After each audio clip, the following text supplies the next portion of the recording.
হালত তো এমন ভয়ঙ্কর কথা, আপনারা শুনলে অবাক হয়ে যাবেন। কেরানীগঞ্জ কারাগারে হেফাজতের পুরা জামা যখন একত্রিত ছিল, রাত্রিবেলায় একসাথে দোয়া করত। একদিন সুপার আইসা দোয়াও বন্ধ করে দিছিল। কি মনে করেন এত সহজ না? এত সহজ না। কেরানীগঞ্জ কারাগারে উলামায়ে কেরাম ঐক্যবদ্ধভাবে দোয়া করত, কান্নাকাটি করত আওয়াজ করে। আইসা বলে, হুজুররা আওয়াজ করে কান্নাকাটি করে দোয়া করা চলবে না। বুঝেন বুঝেন, আমর বিল মারুফ নাহি আনিল মুনকারের অবস্থা কোথায় গিয়ে দাঁড়ালে আজ আমাদের এই অবস্থা হয়। বড় আশ্চর্যের বিষয়, আজ আমরা আমর বিল মারুফ, সৎ কাজের আদেশ, অসৎ কাজের নিষেধ ছেড়ে দিয়েছি। সৎ কাজের আদেশ, অসৎ কাজের নিষেধ যে হাদিস দিয়া ছাড়ছি, সেই হাদিসটা হলো মান রাআ মিনকুম মুনকারান ফালইগাইরুহু বিয়াদিহি ওয়া মান লাম ইস্তাতি' ফাবিলিসানিহি ওয়া মান লাম ইস্তাতি' ফাবিকলবিহি।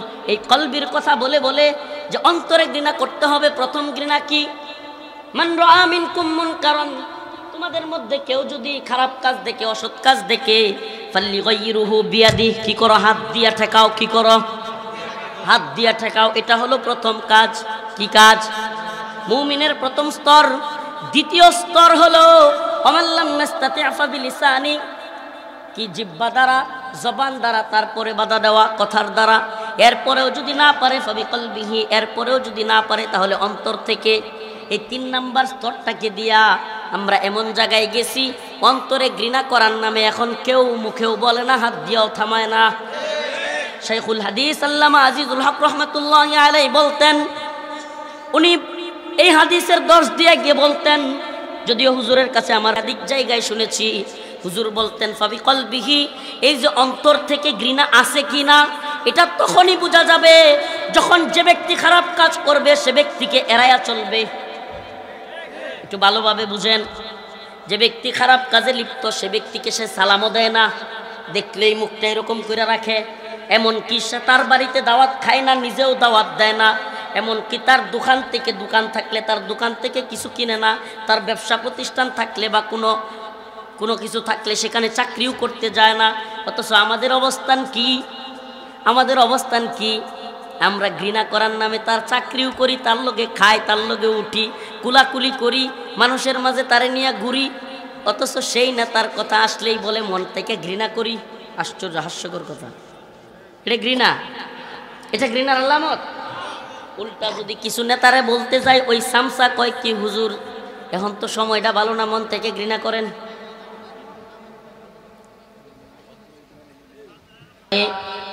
অসংখ্য অগণিত শুকরিয়া যে মহান রব্বে কাবা আপনাকে আমাকে এত সুন্দর ব্যবস্থাপনায় কোরআন সুন্নাহর কিছু কথা বলবার এবং শুনবার তৌফিক দান করেছেন। সেজন্য অন্তরের অন্তঃস্থল থেকে কালিমাতুশ শুকর আদায় করে বলি আলহামদুলিল্লাহ। আর জোরে বলি আলহামদুলিল্লাহ। প্রিয় হাজিরিন, আমরা রাসূলুল্লাহ সাল্লাল্লাহু আলাইহি ওয়াসাল্লামের উম্মত। এই উম্মতকে আল্লাহ রাব্বুল আলামিন বলেছেন, কুনতুম খায়রা উম্মাতিন উখরিজাত লিন-নাস তা'মুরুনা বিল মা'রুফ ওয়া তানহাউনা আনিল মুনকার।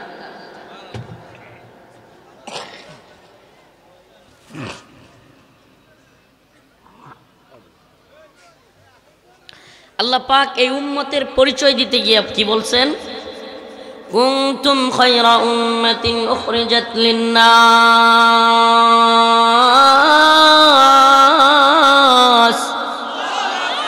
তা'মুরুনা বিল মা'রুফ ওয়া তানহাউনা আনিল মুনকার। কুনতুম খায়রা উম্মতি, আল্লাহ রাব্বুল আলামিন বলতেছেন এই উম্মত হলো খায়রা উম্মত, অর্থাৎ এই উম্মত হলো উত্তম উম্মত। আল্লাহ বলতেছেন উখরিজাত লিন-নাস, তাদেরকে মানুষ থেকে বের করা হয়েছে। কি করা হয়েছে?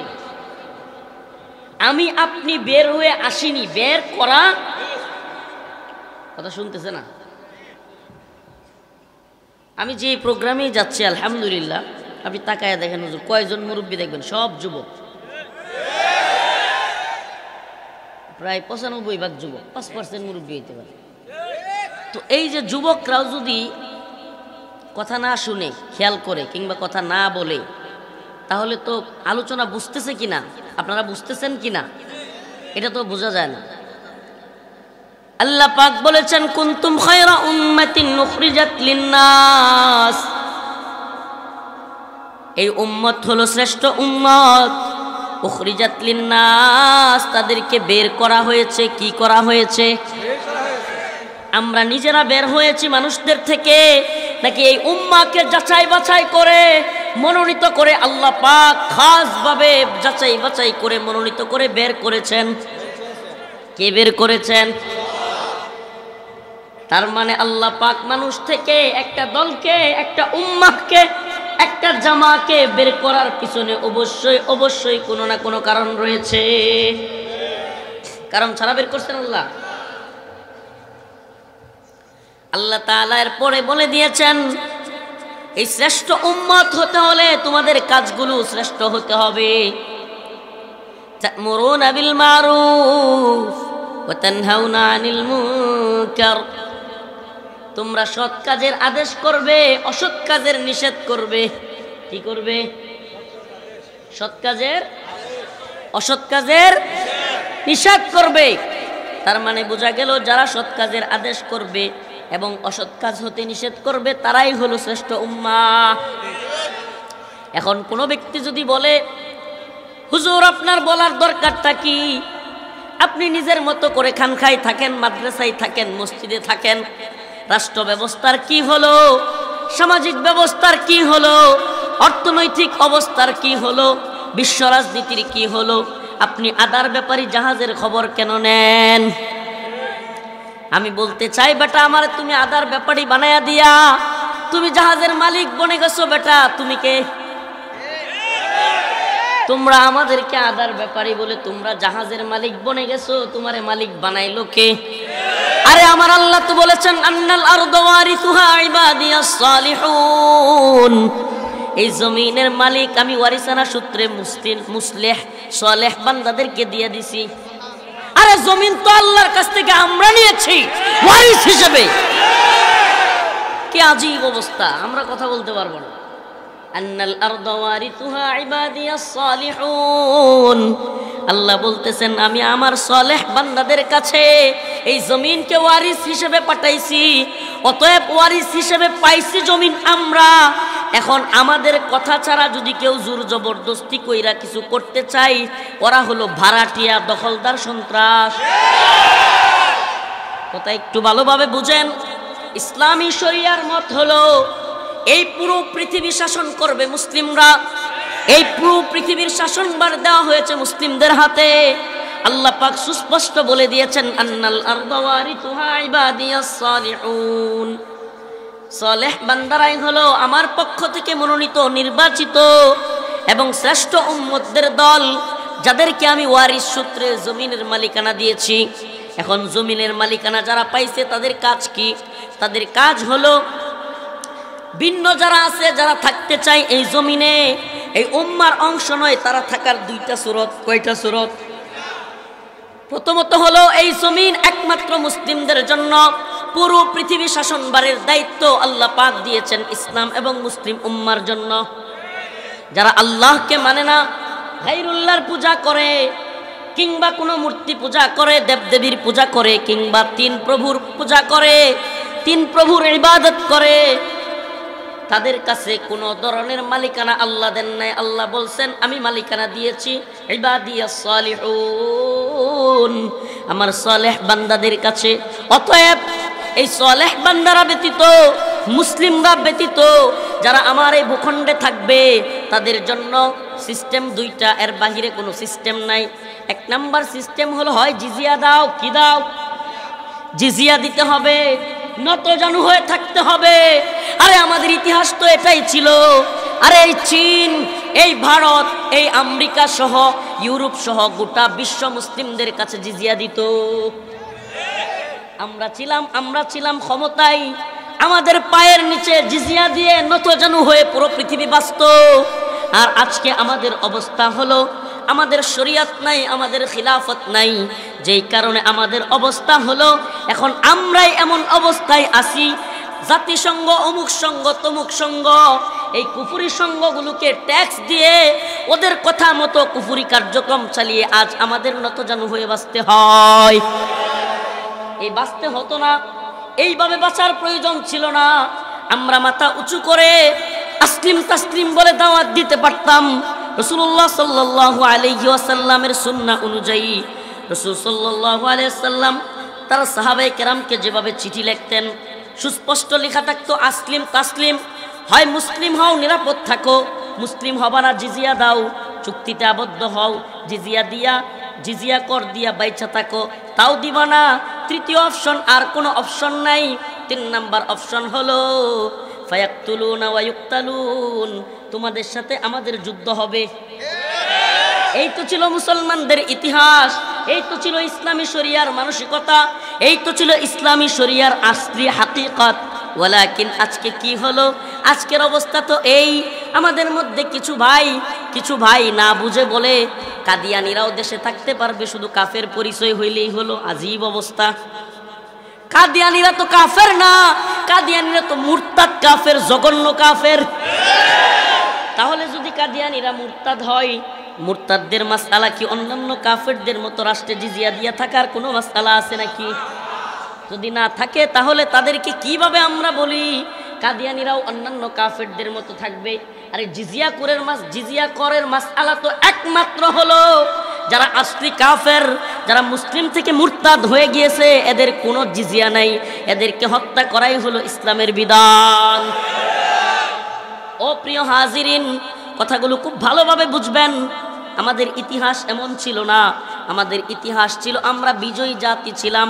আরে আমার রাসূল সাল্লাল্লাহু আলাইহি ওয়াসাল্লাম এমন এক জামা রেখে গিয়েছিলেন। আজকে আমি আপনি খায়রা উম্মাত কথা বলে, আমি আপনি শ্রেষ্ঠ মানুষ বলে, আমি আপনি শ্রেষ্ঠ জাতি বলে, আশরাফুল মাখলুকাত বলে পরিচয় দেই, কিন্তু আমাদের মধ্যে শ্রেষ্ঠ উম্মার যে আসল পরিচয় সেটা বহন করি না। নতজানু নীতি অবলম্বন করে যা তা মেনে নিয়ে আজ আমরা দাসত্বের শৃঙ্খলে বদ্ধ এক জাতি। অথচ আমাদের জাতি, আমাদের পূর্বসূরীরা এই অবস্থায় ছিল না। আরে আমাদের পূর্বসূরী সাহাবায়ে কেরামের পায়ে জুতা ছিল না, পরনে কাপড় ছিল না, কিন্তু গোটা পৃথিবীর তৎকালীন রোম এবং পারস্যের রাজপ্রাসাদগুলো এই জুতা স্যান্ডেল ছাড়া লোকগুলোর, গায়ে জামা ছাড়া লোকগুলোর ভয়ে থরথর করে কাঁপত। আজ আমাদের পায়ে জুতা স্যান্ডেল সবই আছে, কোড আছে, সব আছে, কিন্তু টাকা পয়সাও আছে, তেল আছে, গ্যাস আছে, সব আমাদের দখলে, কিন্তু আমাদের যেটা নাই সেটা হলো ইমানি গায়রত। আমাদের কি নাই? কথা কেন? আরে কার লগে বয়ান করি রে? আমাদের কি নাই? ইমানি গায়রত নাই। ইমানি গায়রত হারায় গিয়েছে আমাদের। যে কথা বলতেছিলাম, কুনতুম খায়রা উম্মাতিন উখরিজাত লিন-নাস তা'মুরুনা বিল মা'রুফি ওয়া তানহাউনা আনিল মুনকার ওয়া তু'মিনুনা বিল্লাহ। আমরা শ্রেষ্ঠ উম্মত কখন হতে পারবো? যখন সৎ কাজের আদেশ করব, অসৎ কাজের কথা বলেন। হাদিসের মধ্যে তো আসছে, কোনো দল, কোনো জামাত কিংবা কোনো এলাকার লোকেরা যদি সৎ কাজের আদেশ ছেড়ে দেয়, অসৎ কাজ হতে মানুষকে নিষেধ করা ছেড়ে দেয়, তাহলে ওই এলাকার সবচাইতে বুজুর্গ ব্যক্তির দোয়াও আল্লাহ কবুল করবে না। কথা ভালোভাবে বুঝেন, কত ভয়ঙ্কর হাদিস, বুঝতেছেন? কত ভয়ঙ্কর হাদিস, বুঝতেছেন? যদি কোনো দেশের, কোনো রাষ্ট্রের, কোনো জামার, কোনো এলাকার মানুষ সৎ কাজের আদেশ করা ছেড়ে দেয়, ব্যক্তি পূজায় নিজের স্বার্থের মধ্যে সবাই নিপীড়িত হয়ে যায়। আমি তো ভালোই আছি, আমি তো নামাজ পড়ি, কে নামাজ পড়লো না আমার কি, কে রোজা রাখলো না আমার কি, কে মদ খাইলো আমার কি, রাষ্ট্রনীতির মধ্যে মদের লাইসেন্স দিল আমার কি, সুদের লাইসেন্স দিয়ে রাষ্ট্র আল্লাহর বিরুদ্ধে যুদ্ধ শুরু করলো আমার কি। এই অবস্থা যদি চলতে থাকে, রাসূলুল্লাহ সাল্লাল্লাহু আলাইহি ওয়াসাল্লামের সুস্পষ্ট ভয়ঙ্কর এক হাদিস হলো, ওই এলাকার, ওই জামার, ওই দেশের বুজুর্গ ব্যক্তিদের দোয়াও কবুল হবে না। আমি আপনাদেরকে কি বলবো, হালত তো এমন ভয়ঙ্কর কথা, আপনারা শুনলে অবাক হয়ে যাবেন। কেরানীগঞ্জ কারাগারে হেফাজতের পুরা জামা যখন একত্রিত ছিল, রাত্রিবেলায় একসাথে দোয়া করত, একদিন সুপার আইসা দোয়াও বন্ধ করে দিছিল। কি মনে করেন এত সহজ না? এত সহজ না। কেরানীগঞ্জ কারাগারে উলামায়ে কেরাম ঐক্যবদ্ধভাবে দোয়া করতো, কান্নাকাটি করতো আওয়াজ করে। আয়েশা বলে, হুজুররা আওয়াজ করে কান্নাকাটি করে দোয়া করা চলবে না। বুঝেন বুঝেন, আমর বিল মারুফ নাহি আনিল মুনকারের অবস্থা কোথায় গিয়ে দাঁড়ালে আজ আমাদের এই অবস্থা হয়। বড় আশ্চর্যের বিষয়, আজ আমরা আমর বিল মারুফ, সৎ কাজের আদেশ, অসৎ কাজের নিষেধ ছেড়ে দিয়েছি। সৎ কাজের আদেশ, অসৎ কাজের নিষেধ যে হাদিস দিয়া ছাড়ছি, সেই হাদিসটা হলো মান রাআ মিনকুম মুনকারান ফালইগাইরুহু বিয়াদিহি ওয়া মান লাম ইস্তাতি' ফাবিলিসানিহি ওয়া মান লাম ইস্তাতি' ফাবিকলবিহি। এই কলবির কথা বলে বলে যে অন্তরে ঘৃণা করতে হবে। প্রথম ঘৃণা কি? মান রাআ মিনকুম মুনকারান, তোমাদের মধ্যে কেউ যদি খারাপ কাজ দেখে, অসৎ কাজ দেখে, ফালইগাইরুহু বিয়াদিহি, কি করো? হাত দিয়া ঠেকাও। কি করো? হাত দিয়া ঠেকাও। এটা হলো প্রথম কাজ। কি কাজ? মুমিনের প্রথম স্তর। দ্বিতীয় স্তর হলো ওয়ামাল্লাম নাস্তাতি' ফাবিলিসানি, কি জিহ্বা দ্বারা, জবান দ্বারা, তারপরে বাধা দেওয়া কথার দ্বারা। এরপরেও যদি না পারে ফাবিকলবিহি, এরপরেও যদি না পারে তাহলে অন্তর থেকে। এই 3 নাম্বার স্তরটাকে দিয়া আমরা এমন জায়গায় গেছি, অন্তরে ঘৃণা করার নামে এখন কেউ মুখেও বলে না, হাত দিয়াও থামায় না।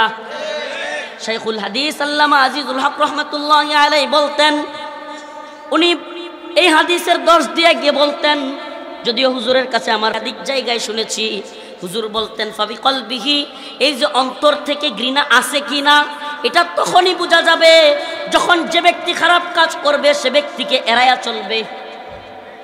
একটু ভালোভাবে বুঝেন, যে ব্যক্তি খারাপ কাজে লিপ্ত সে ব্যক্তিকে সে সালামও দেয় না, দেখলেই মুখটা এরকম করে রাখে।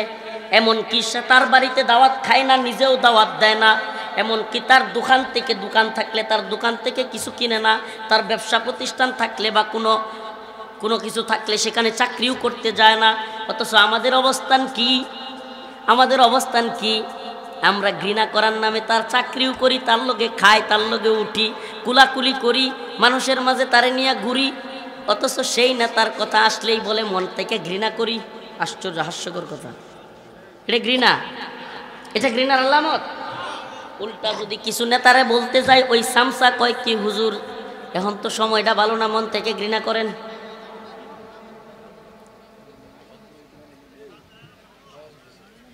এ ভাই, কথা কইেন না, চুপ থাকেন, তাক যেমন আছে এমন থাকতে দেন। আমার কথা বুঝতেছেন না? বুঝাইতে পারতেছি না? অন্তরের ঘৃণার স্তরটা কখন বোঝা যাবে?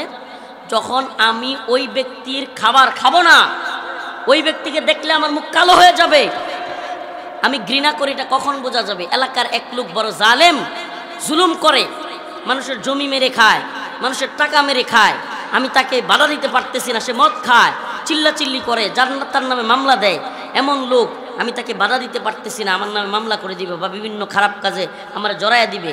তাহলে আমার কাজ কি? আমি বলতেছি তারে আমি অন্তরে ঘৃণা করি, কিন্তু সে যেমনি বলে অমুক আয়, আমি মোটরসাইকেলটা নিয়ে দৌড়ে গিয়ে অমুক ভাইয়ের আগমন, এটা নাকি ঘৃণা? এটা বলি মন থেকে ঘৃণা? এটা কি ঘৃণার নামে ভণ্ডামি? ঠিক কি ঠিক না? আসলে ঘৃণা যদি প্রকৃত পক্ষে হইতো তাহলে কোনো না কোনো জায়গায় ফাবিলিসানি হয়ে যাইতো, বলা শুরু করতো এই ভণ্ডটারে তো দেশ থেকে বিদায় করা দরকার। বলতো কি বলতো না? কিন্তু কেন বলে না? শুধু কি বলে না তাই, বরং তার পক্ষ নেয় কি নেয় না? আজ জেলখানায় আমাদের দোয়া বন্ধ হয়েছে, দোয়ায় বাধা দেওয়া হয়েছে, তাহলে অবস্থাটা কোথায় গিয়া দাঁড়াইছে? হেফাজতের শীর্ষ নেতৃত্ব, আপনাদের এলাকার বিশাল বড় এক আলোচক, যার নাম সবাই চিনে, উনিও ছিল। তখন এই অবস্থায় দোয়া বন্ধ করে দেওয়া হয়েছিল। তাহলে বুঝেন আমাদের আসলে হাকিকত কোথায়? পায়ের তলার মাটি যে নরম। আমি বাস্তবতাকে অস্বীকার করার পক্ষের লোক না, বাস্তবতাকে স্বীকার করে সামনে আগায় যাইতে হবে।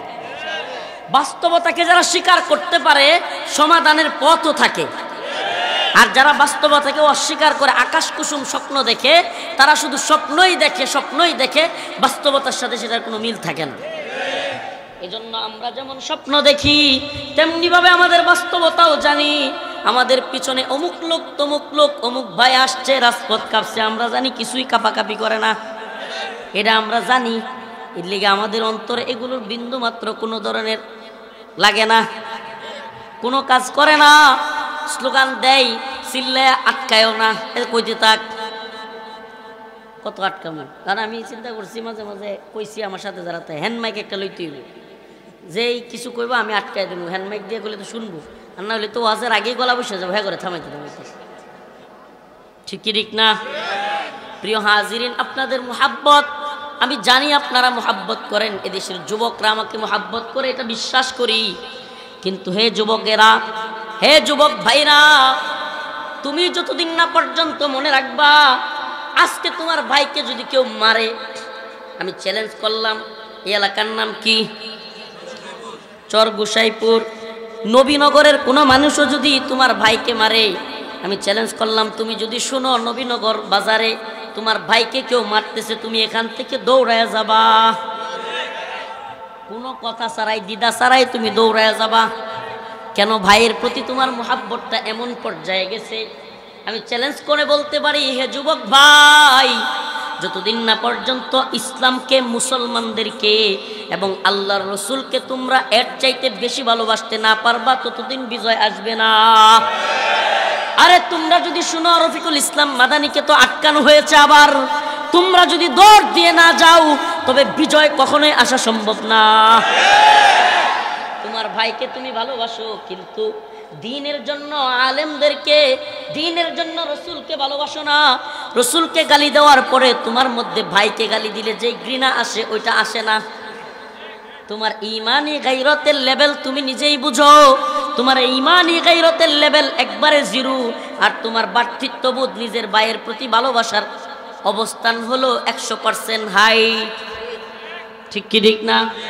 অথচ রসুল বলেছেন, আমি যে হাদিস তিলাওয়াত করেছি, লা ইউমিনু আহাদুকুম হাত্তা আকুনা হাব্বা ইলাইহি মিন ওয়ালিদিহি ওয়া ওয়ালাদিহি ওয়ান নাসি আজমাইন, তোমাদের মধ্যে কোনো ব্যক্তি ততক্ষণ পর্যন্ত খাঁটি মুমিন হতে পারবে না, যতক্ষণ না পর্যন্ত হাত্তা আকুনা হাব্বা ইলাইহি মিন ওয়ালিদিহি ওয়া ওয়ালাদিহি ওয়ান নাসি আজমাইন, ছেলে মেয়ে অর্থাৎ সন্তান সন্ততি, পিতা মাতা, এমনকি পৃথিবীর সবচাইতে বেশি ভালোবাসা রাসূলুল্লাহ সাল্লাল্লাহু আলাইহি ওয়াসাল্লামকে বাসতে না পারবে, ততদিন পর্যন্ত তোমরা খাঁটি মুমিন হতে পারবে না। এজন্য তোমার ভাইকে, তোমার মাকে তুমি যেমন ভালোবাসো হে যুবক ভাই, তার চাইতেও বেশি তোমার আমার প্রাণের স্পন্দন রসুলকে বাসতে হবে। আলহামদুলিল্লাহ, অবস্থান বাস্তবতার কথা বললাম, আরেকটা অবস্থানের কথাও বলি, প্রায় প্রোগ্রামেই বলতেছি। এতগুলো আলেম উলামাকে জেলে নেওয়ার পরেও, বন্দি রাখার পরেও, আলহামদুলিল্লাহ, নূপুর শর্মা যখন ভারতে রসুলকে নিয়ে কটূক্তি করলো, রাসূলুল্লাহ সাল্লাল্লাহু আলাইহি ওয়াসাল্লামকে নিয়ে ভণ্ড মহিলা যখন কটূক্তি করলো, সুবহানাল্লাহ, জেল থেকে দেখেছি, পত্রপত্রিকায় পড়েছি। আল্লাহু আকবার।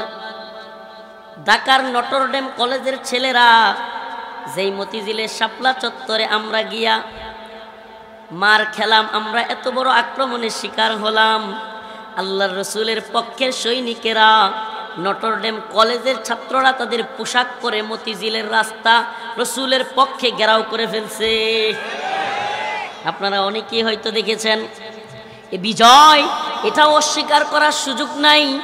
এ বিজয় বলে যে ইসলামের প্রচার প্রসার তোমরা যারা থামাইতে চাও, ইসলামের প্রচার প্রসার থামাইতে তো পারবা না। গোটা বিশ্ব বর্তমানে এক বাক্যে স্বীকার করে, ইহুদিবাদীরাও স্বীকার করে, খ্রিস্টান এরাও স্বীকার করে, হিন্দুত্ববাদীরাও স্বীকার করে, পৃথিবীর সবচাইতে বহুল প্রচারিত ধর্মের নাম হলো ইসলাম। আসলে হাকিকত তো এটাই, তবিয়ত তো এটাই, ফিতরা তো এটাই। আল্লাহ পাক প্রত্যেকটা মানুষের ভিতরে ফিতরাতুল ঈমানই দিয়ে দেন। আল্লাহ পাক ইসলামের প্রতি, দ্বীনের প্রতি, আল্লাহর প্রতি একটা ভালোবাসা, যে শিশুটাই জন্ম নেয় সে ধর্মেরই হোক, যে ধর্মের বাবা মার ঘরে জন্ম নেয়, কিন্তু সেই শিশুটার আল্লাহ পাক অন্তরের মধ্যে ফিতরাত, ঈমানের ফিতরাত দিয়ে দেন, আল্লাহকে চেনার ফিতরাতটা দিয়ে দেন। সুবহানাল্লাহ। এজন্য বিচার হবে। এই ফিতরাতের কারণেই তো বিচার হবে। আল্লাহকে চেনার কথা ছিল, কিন্তু যারা আল্লাহকে চিনবে না, রাসূলকে চিনবে না, রাসূলকে ভালোবাসবে না, রাসূলের দেখানো পথে চলবে না, তাদেরকে আল্লাহ পাক শাস্তি দিবেন। আর যারা রাসূলের পথে চলবে, আমল করবে, কোরআন সুন্নাহ অনুযায়ী জীবন বাস্তবায়িত করবে, আল্লাহ পাক তাদেরকে জান্নাতের পথ দেখাবে। ইন্নাল্লাযীনা আমানু ওয়া আমিলুস সালিহাত কানাত লাহুম জান্নাতুল ফিরদাউসি নুজুলা খালিদিনা ফিহা লা ইয়াবগুনা আনহা হিওয়ালা। আল্লাহ পাক বলেন, যারা ঈমানদার এবং নেক আমল করবে, কানাত লাহুম জান্নাতুল ফিরদাউসি নুজুলা, তাদের জন্য, তাদের মেহমানদারির জন্য রয়েছে জান্নাতুল ফিরদাউস। সুবহানাল্লাহ বলুন। প্রিয় হাজিরিন, যে কথা বলতেছিলাম খেয়াল আসেনি? বলেন তো।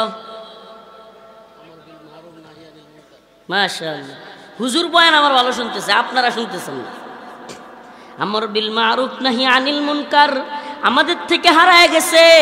আমরা সৎ কাজের আদেশ করি না, অসৎ কাজের নিষেধ করি না। আজ যারা হক কথা বলতে চাই, আজ যারা সত্যকে আঁকড়ে ধরতে চাই, সত্য নিয়ে বাঁচতে চাই, আজকে যারা দিন প্রতিষ্ঠা করতে চাই, আজকে যারা রাষ্ট্র ব্যবস্থায় ইসলাম চাই, অর্থনীতিতে ইসলাম চাই, রাজনীতিতে ইসলাম চাই, আজকে যারা পররাষ্ট্রনীতিতে ইসলাম চাই, পররাষ্ট্রনীতি উন্নত যেন হবে না এটা যারা চাই, তাদেরকে আজকে বলা হচ্ছে এরা রাজনৈতিক কথাবার্তা বলে, এদেরকে থামায়া দাও। অথচ আমর বিল মারুফ নাহি আনিল মুনকারের আদেশ দেওয়ার জন্য আমার আল্লাহ বলে দিয়েছেন, তবেই আমরা প্রকৃত উম্মাহ হতে পারবো, উত্তম জাতি হতে পারবো। আজকে আমাদেরকে যারা বাধা দেয়, আমরা তো বলতে চাই এই উম্মতকে পরিশুদ্ধ করার জন্য আমর বিল মারুফ নাহি আনিল মুনকারের প্রয়োজনীয়তা আমরা কতটুকুই বা করতেছি। আমি তো মনে করি আমরা বিন্দু মাত্র পারতেছি না। ও মুসলমান, ব্রাহ্মণবাড়িয়ার, শহীদবাড়িয়ার মুসলমান, একটু খেয়াল করে শুনেন, যদি আজকের পৃথিবীতে আমার রাসূলের একজন সাহাবী জীবিত থাকতো, কয়জন? একজন সাহাবী যদি জীবিত থাকতো, আজকে বর্তমান পৃথিবীতে এমনকি মুসলিম দেশে যে অবস্থা, একজন সাহাবী জীবিত থাকলে এই মদের বারগুলো ভেঙে গুড়িয়ে দিত, সুদের ব্যাংকগুলো ভেঙে গুড়িয়ে দিত। একজন সাহাবী বেঁচে থাকলে পতিতালয়গুলো ভেঙে গুড়িয়ে দেওয়া হতো।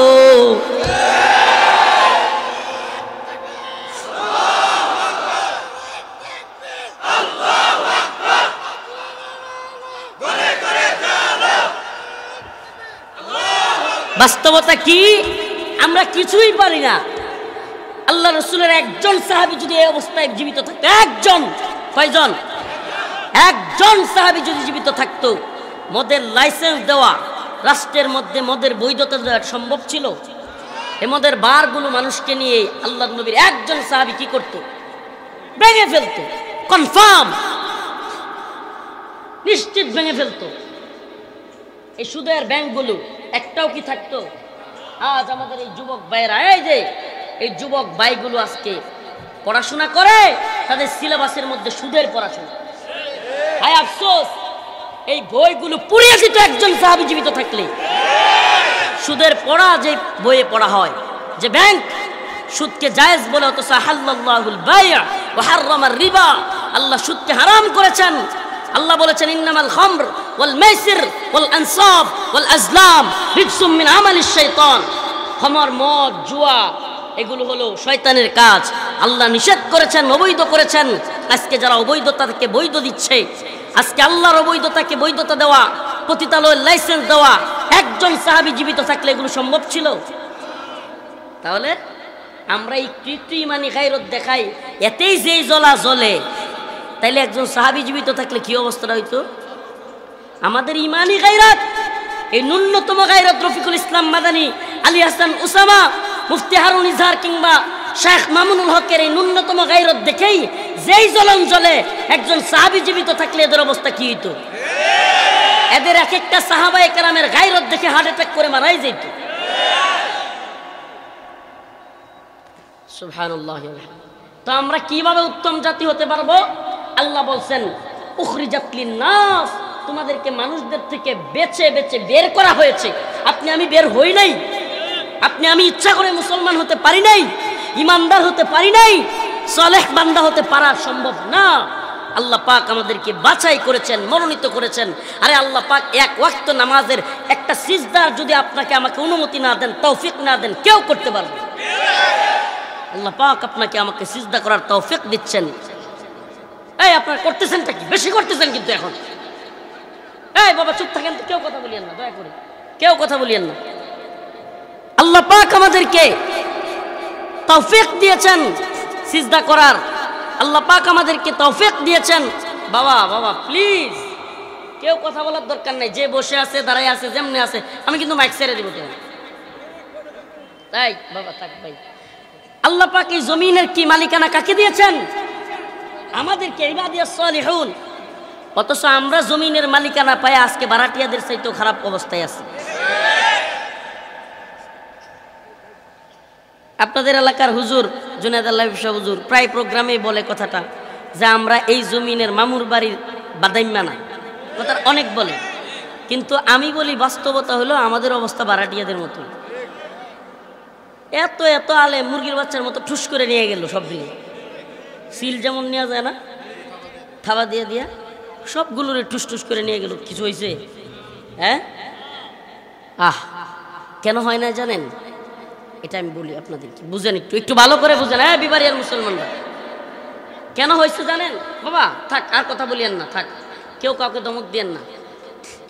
হয়েছে একটাই কারণ, সেটা হলো এই উম্মা, এই জাতি, এই যুবকরা কিংবা মুরব্বীরাও আশা করে এদেশের আলেমরা হক কথা বলবে, সত্যের প্রতি অটল বিচল থাকবে, কোনো আপুস করবে না, বাতিলের সামনে বজ্র হুঙ্কার দিবে, প্রয়োজনে ময়দানে ঝাঁপিয়ে পড়বে। কিন্তু আমি কিছুই করব না। আল-কাইয়িসু মান দানা নাফসাহু ওয়া আমিলা লিমা বা'দাল মাউত ওয়াল আজিজু মান আতবা'a নাফসাহু হাওয়াহা ওয়া তামান্না আলাল্লাহ। আরে জ্ঞানী তো তারা যারা আমল করে এবং আশা করে, আর নির্বুধ ওয়াল আজিজ মান আতবা'a নাফসাহু হাওয়াহা, হাওয়ার অনুসরণ করে, নফসের অনুসরণ করে আর আশা করে ওয়া তামান্না আলাল্লাহ, সব আল্লাহ পূরণ করে দিবে। তো আমাদের অবস্থা তো এমন যে আমরা শুধু আশা করি। কি আশা করি? আলেম ওলামারা হক কথা বলবে, বাতিলের বিরুদ্ধে আপোষ করবে না, সরকার এবং যত খারাপ কাজ করে, সরকার হোক, যে কোনো পরাশক্তি হোক, হুজুররা হক কথা বলবে, বাতিলের বিরুদ্ধে আপোষহীন থাকবে, প্রয়োজনে জেলে যাবে, রিমান্ডে যাবে, আমি কিছুই করব না, বাড়িতে খাতা কম্বল নিয়ে ঘুমাবো। তাই না? তো এটাও ঠিক। আবার ঘুমাবেন, আবার আম করে ধরে নিব, আর আপনারা ঘুমাবেন। আপনারা ঘুমান কিংবা জায়গা থাকেন, আপনারা রাস্তায় নামেন কিংবা না নামেন, আমরা বলেই যাবো ইনশাআল্লাহ। ইন্না সালাতি ওয়া নুসুকি ওয়া মাহইয়ায়া ওয়া মামাতি লিল্লাহি রাব্বিল আলামিন।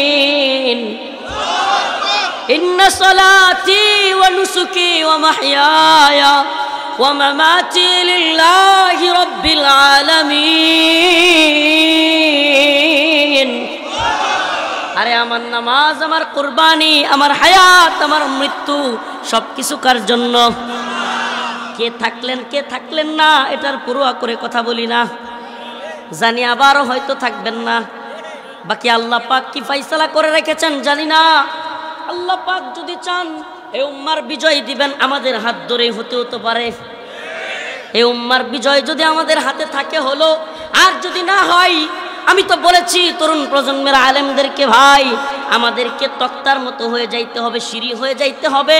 এই উম্মাহ আমরা হয়তো মারা যাব, শেষ হয়ে যাব, তক্তার মতো, সিঁড়ির মতো, বিছানার মতো শুয়ে থাকব।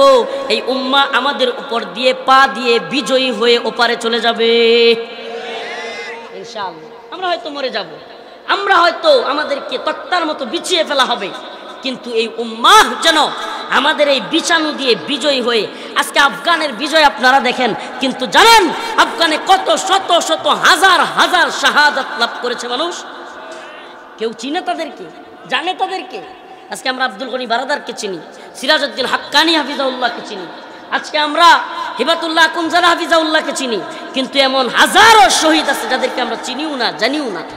আপনি কল্পনাও করতে পারবেন না।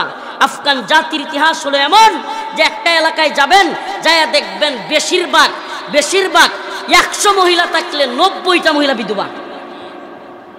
প্রত্যেকটা ঘরে ছেলেহারা মা, ছেলে নাই, ভাই নাই, বাবা নাই, এমন অসংখ্য পরিবার। তো আমরা তো কাউকেই হারাই নাই। একটু জেল খাটলে আমাদের যে অবস্থা, মনে হয় সব করে ফেলছি না, এখনো কোনো ত্যাগ দেওয়া হয় নাই। দিন বিজয়ের জন্য অনেক কুরবানি দরকার, অনেক ত্যাগ দরকার। জিতনে তুমহারা কুরবানি ইতনে তুমহারা মেহরবানি। আল্লাহ পাক ততটুকু মেহরবানি করেন যতটুকু আপনার আমার কুরবানি হয়। তো আমাদের কুরবানির অবস্থা কি, কুরবানির লেভেল কি? আল্লাহ মাফ করুক, মনে কিছু নেবেন না।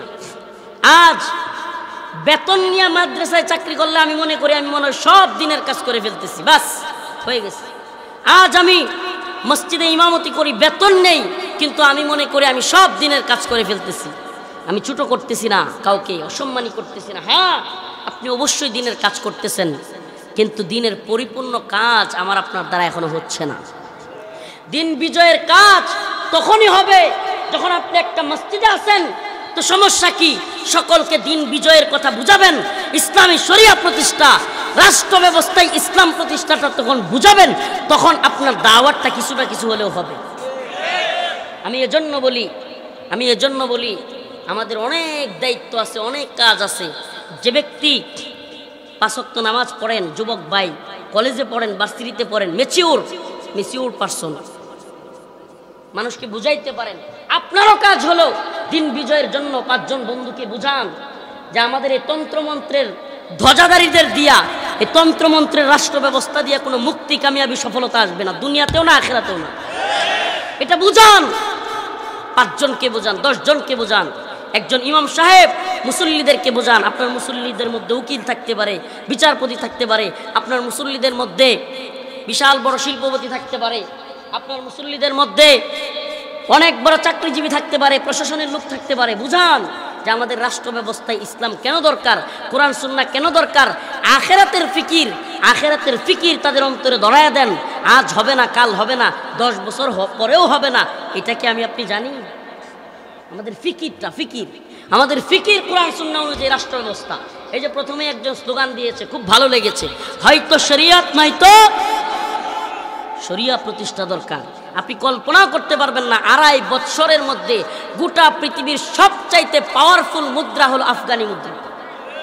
ইসলামী শরিয়া থাকলে, কোরআন সুন্নাহ অনুযায়ী রাষ্ট্র ব্যবস্থা থাকলে কোন চেয়ারম্যান দুর্নীতি তো দূরের কথা, দুর্নীতির সাহসও করবে না, তার হাত কাটা যাবে। চুরি করবে তো দূরের কথা, বেটা তোর হাত কেটে দিবে। কোরআনের দলিল আছে, আর কোন দলিলের দরকার নাই। বিচারপতি যদি হাত কাটতে না চায়, বিচারপতির চাকরি চলে যাবে। এই রাষ্ট্র ব্যবস্থা দরকার আমাদের। কে কি বললো দেখবার টাইম নেই, শুনবারও টাইম নেই। আমাদের কনসেপ্ট ক্লিয়ার করতে হবে, একবারে ক্লিয়ার। শরিয়া প্রতিষ্ঠা, আর কিছু না। আমাদের দিন প্রতিষ্ঠা করতে হবে, কোরআন সুন্নাহ অনুযায়ী রাষ্ট্র ব্যবস্থা পরিচালিত হবে, তবেই আমাদের সফলতা। ঠিক কি ঠিক না? আমর বিল মারুফ নাহি আনিল মুনকার, সৎ কাজের আদেশ, অসৎ কাজের নিষেধ। রাষ্ট্র ব্যবস্থায় ইসলাম থাকলে যতটা সহজ, ততটাই কঠিন হলো রাষ্ট্র ব্যবস্থায় ইসলাম না থাকলে। আজ ধর্মনিরপেক্ষতার ধ্বজাধারীরা রাষ্ট্র ব্যবস্থা থেকে ফাসলুদ্দিন আনি দাওলা, ইসলাম থেকে দিন থেকে রাষ্ট্রকে আলাদা করে দিয়েছে। দিন থেকে রাষ্ট্রকে কি করছে? আলাদা করে দিয়েছে। এই ইতিহাস অনেক লম্বা, বলার সময় নাই। কয়টা বাজে?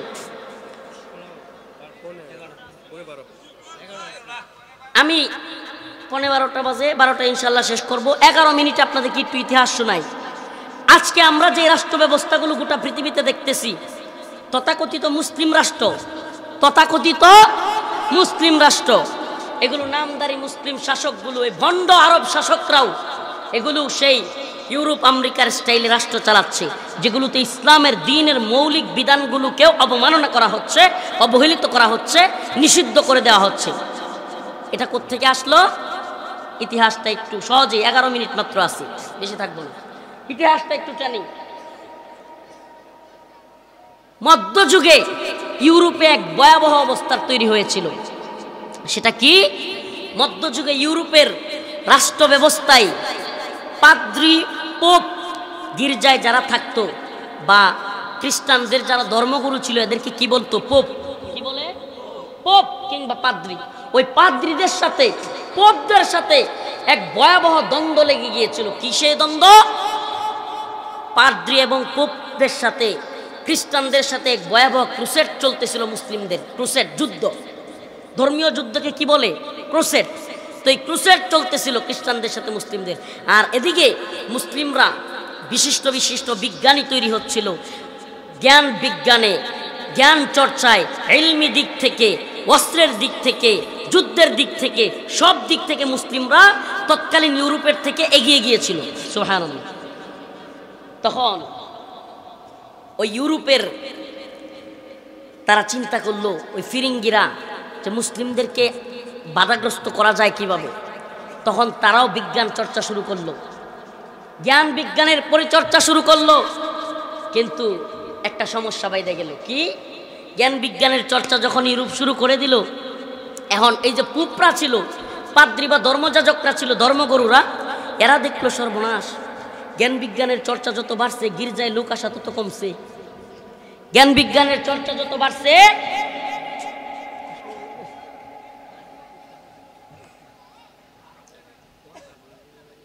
আপনারা কথা কি বুঝেন না নাকি? না বুঝাইতে পারতেছেন?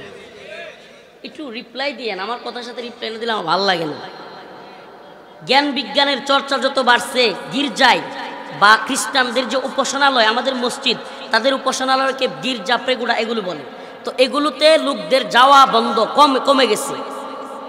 এখন পুপরা চিন্তা করলো সর্বনাশ, জ্ঞান বিজ্ঞানের চর্চা বাড়লে, এই পুপরা অনেকেই ছিল লুচ্চা, এই লুচ্চার দল গির্জার মধ্যে সুন্দরী মহিলাদেরকে রেপ করত, খারাপ কাজে লিপ্ত হইতো, বিভিন্ন ধরনের, এমনকি রাষ্ট্রের যত নীতি ছিল, এখন যেমন প্রধানমন্ত্রী বা রাষ্ট্রপতি কিংবা ওদের দেশের প্রেসিডেন্টরা সব সিদ্ধান্ত নিতে পারে, তৎকালীন ইউরোপে পুপদের কথা ছাড়া, বা এখনও আছে পুপ ফ্রান্সিস, অমুক তমুক, এরা এই পোপরা বা ধর্মগুরুদের কথা ছাড়া কোনো রাষ্ট্রীয় সিদ্ধান্ত নেওয়া যেত না। তৎকালীন ইউরোপের অবস্থা, ইতিহাস কেন বলতেছি একটু বুঝেন। তৎকালীন ইউরোপে এমন অবস্থা ছিল, পোপদের কথা ছাড়া কোনো রাষ্ট্রীয় সিদ্ধান্ত নেওয়া যেত না। পোপদের বিশাল বাহিনী ছিল, কোনো রাষ্ট্রপ্রধান যদি উল্টাপাল্টা করতো তাকে সরাইয়া দিত, সব পাওয়ার ছিল পোপ কেন্দ্রিক। এবার বিজ্ঞানীরা দেখলো সর্বনাশ, পোপদের এত পাওয়ার থাকলে, ধর্মগুরুদের এত পাওয়ার থাকলে, তাহলে তাদের সাথে দ্বন্দ্ব লাগবে। এখন সত্যিকার অর্থেই বিজ্ঞানীদের সাথে পোপদের, গির্জাওয়ালাদের একটা দ্বন্দ্ব লেগে গেল। গির্জাওয়ালারা দেখলো জ্ঞান বিজ্ঞানের চর্চা বেড়ে গেছে, এখন আমাদের কদর কমে গেছে, মানুষ গির্জায় কম আসে, আমাদের কথা কম শুনে। আর ওইদিকে পাদ্রী, কি বলে, বিজ্ঞানীরা দেখলো সর্বনাশ, এই পোপদের কথা যদি শুনতে থাকে মানুষ, তাহলে আমরা আগাইতে পারবো না, বিজ্ঞান চর্চা করতে পারবো না। এই পোপরা শুধুমাত্র এই যে এরকম করে, এরকম করে করে মানুষকে কি বোঝায় আর লুচ্চামি করে, যা মন চায় তা করে, এটাকে ধর্মের নাম দিয়ে চালায়া দেয়। এই অবস্থাটা আপনারা বুঝছি, উদাহরণ দিলে বুঝবেন, আপনারা এইভাবে বুঝতেছেন না।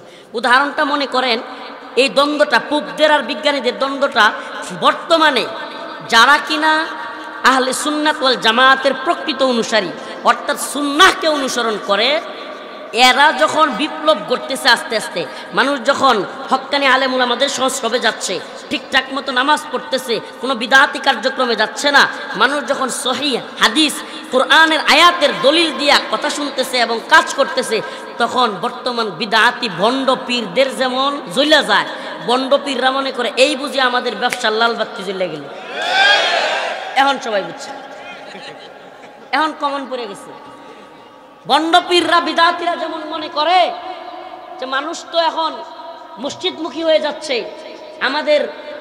আমাদের পীরদের মাজারে আসতেছে না, মানুষ তো এখন বুঝে গেছে আল্লাহর কাছেই চাইতে হবে, আল্লাহর কাছেই সন্তান চাওয়া দরকার, আল্লাহর কাছেই কোনো কিছু দান সৎকা করলে মসজিদে করা দরকার, আলেম উলামাদের সাথে থাইকা কোরআন সুন্নাহ অনুযায়ী মানুষ চলা শুরু করে, তখন এই ভণ্ড বিদআতিদের যেমন মনে হয় এই বুঝি আমার ব্যবসার লাল বাতি জ্বলে গেল, তেমনি তৎকালীন ইউরোপের পাদ্রী এবং পোপদের অন্তরেও জ্বালা শুরু হয়ে গেল, হাই হাই এই বুঝি আমাদের ব্যবসার লাল বাতি। এখন পোপরা কি করলো? পোপদের তো বাহিনী আছে, আগেই বলছি, পোপদের কি আছে? বিশাল বাহিনী। পোপরা এখন বিজ্ঞানীদের ধরা শুরু করলো, এই ধরো, এই যে ধরো। বিজ্ঞানীদের দইরা কাছের সাথে ঝুলাইলো, উলঙ্গ করলো, মারলো, কাটলো, এমন অবস্থা, ভয়াবহ অবস্থা করলো, এক একটারে মাইরা দইরা কাইটা ভয়াবহ অবস্থা। এই যুগটাকেই বলে, এখন দেখবেন কাউরে গাছের সাথে পিড়াইলে বা কিছু করলেই ফেসবুকে বা বিভিন্ন সুশীলরা বলে মধ্যযুগীয় বর্বরতা। কি বলে? কিন্তু এরা আবার মধ্যযুগীয় বর্বরতা বলে আরবের ইতিহাস ঢুকায় দিতে চায়, অর্থাৎ আমাদের ইসলামের সাথে মিলাইয়া দিতে চায়। কিন্তু খুদার কসম করে বলি, ইতিহাস সাক্ষী, ইউরোপের ইতিহাস পড়েন, মধ্যযুগের সাথে ইসলামের ন্যূনতম সম্পর্ক নেই। এই ভণ্ডরা মধ্যযুগীয় বর্বরতাকে ইসলামের সাথে লেবেল লাগায়, কিন্তু মধ্যযুগীয় বর্বরতার ইতিহাস পরিপূর্ণটাই হলো বিজ্ঞানীদের সাথে ইউরোপের পোপদের, পাদ্রীদের। এবার আসেন, ইতিহাসটা কেন বলতেছি, কথাটা শুনেন একটু।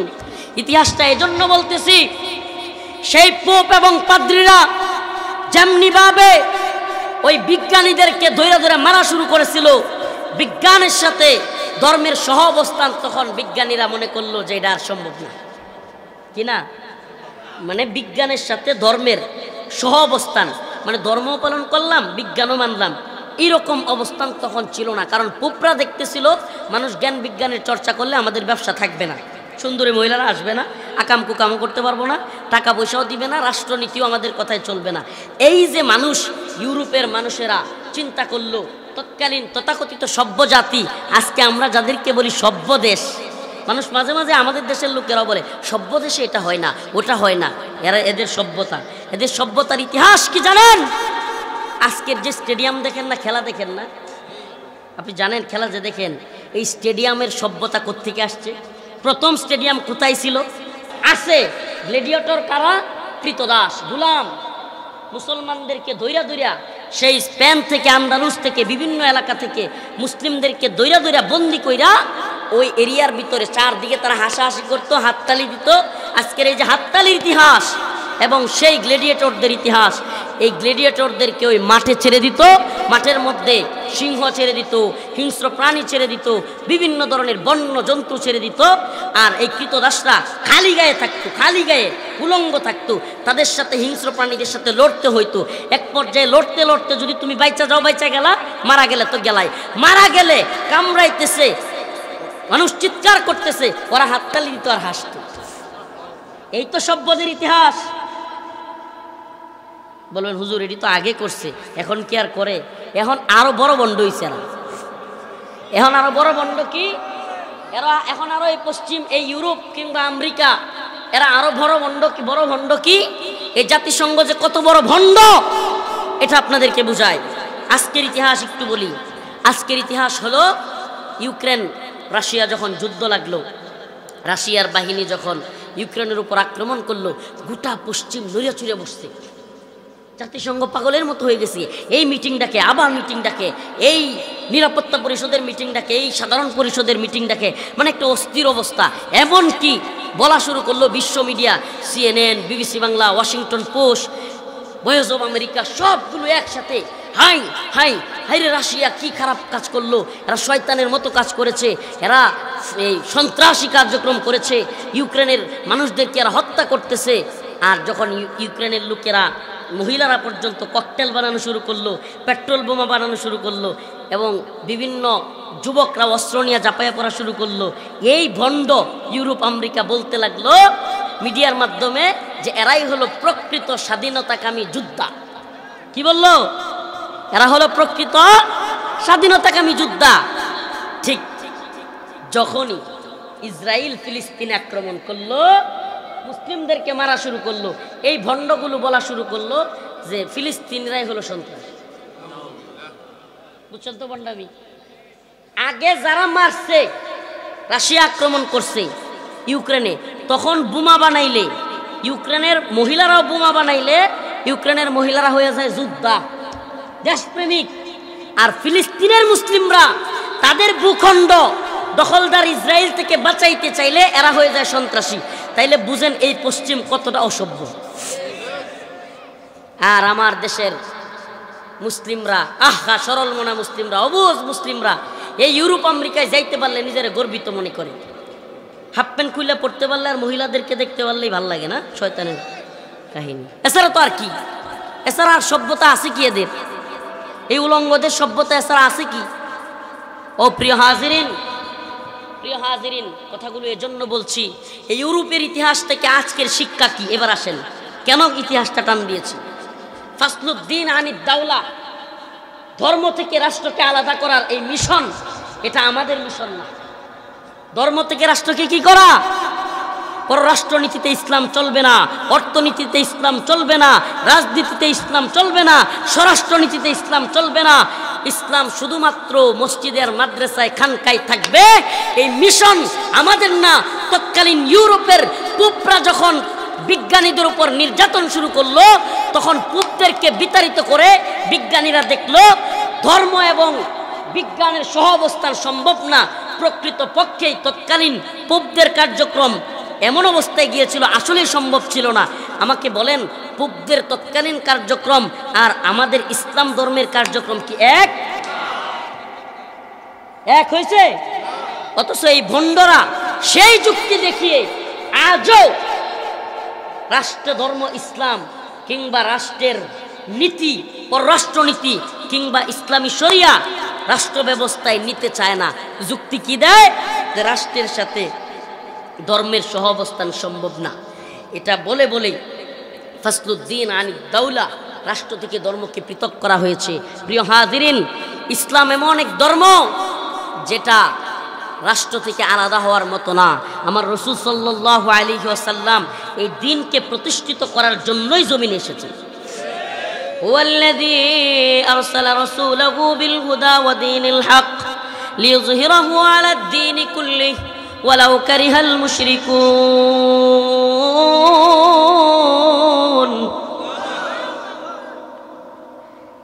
আল্লাহ পাক বলেন, আমি রাসূলকে হুয়াল্লাযী আরসালা রাসূলাহু বিল হুদা ওয়া দীনিল হক, সত্য দিন সহ হেদায়েত সহ আমি রাসূলকে পাঠিয়েছি। লিইয়ুযহিরাহু আলাদ দীনি কুল্লি, যাতে করে তিনি সমস্ত দিনের উপর, সমস্ত তন্ত্র মন্ত্রের দিন, ইহুদি খ্রিস্টান হিন্দু সমস্ত ধর্মের উপর এই ধর্মকে, এই দিনকে বিজয়ী করতে পারেন। তাহলে রাসূলকে পাঠানোর উদ্দেশ্য যেহেতু দিন ছিল, আমি আয়াতে কারিমা তিলাওয়াত করেছি, কুল ইন কুনতুম তুহিব্বুনাল্লাহ, যদি তোমরা আল্লাহকে ভালোবাসতে চাও, ফাত্তাবিউনি, আমার অনুসরণ করো। অর্থাৎ রাসূলকে বলতেছেন, হে নবী, আপনি বলে দিন, আপনি জানায়া দিন, যদি আল্লাহকে ভালোবাসার দাবি করে কেউ, তাহলে তারা যেন আপনাকে অনুসরণ করে। তাহলে আমাদেরকে দিন প্রতিষ্ঠা করতে হলে কার অনুসরণ করতে হবে? জর্জ রোসোর, আব্রাহাম লিঙ্কনের, লেনিনের, কার্ল মার্কসের অনুসরণ করতে হবে কার? রাসূলুল্লাহ সাল্লাল্লাহু আলাইহি ওয়াসাল্লাম। তবে আমরা কি পাবো? কোরআন সুন্নাহ অনুযায়ী রাষ্ট্র ব্যবস্থা। আর যদি কোরআন সুন্নাহ অনুযায়ী, ইসলামী শরিয়া অনুযায়ী জীবন পরিচালনা করতে পারি, তবে আমরা পাবো দুনিয়া এবং আখিরাতের কল্যাণ। আল্লাহ পাক আমাদের সবাইকে ইসলামী জীবন ব্যবস্থার অধীনে, শাসনের অধীনে থাকবার সুযোগ করে দিন। আরো জোরে বলেন আমিন। ওয়া আখিরু দাওয়ানা আলহামদুলিল্লাহি রাব্বিল আলামিন। আসসালামু আলাইকুম রাহমাতুল্লাহি ওয়া বারাকাতুহু।